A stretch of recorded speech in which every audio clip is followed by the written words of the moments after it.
All right, little video about current progress on the sawmill. Basically, this right here is the track that the log will lay on.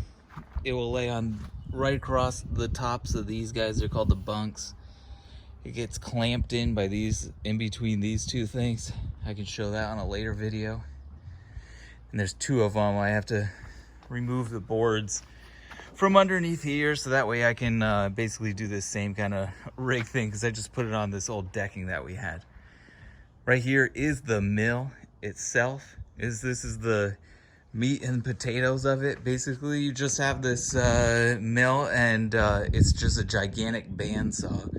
You have the engine that's right in here, a water tank that feeds the tube. I'm not completely done building it yet, but there's a tube that comes down that's going to go right on the blade, and the blade will go carry right through here, and this whole head will raise and lower just with this crank right here.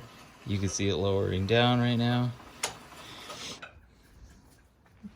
And then you can also, when you're ready to do it, basically this is the control arm. You just squeeze this, it engages the water, and also pulls the engine up to high throttle. I'm still not done. Like, I have the emergency stop switch to do still, and just a few other minor things before I can really get her raging and milling some lumber. I'll show you in action later.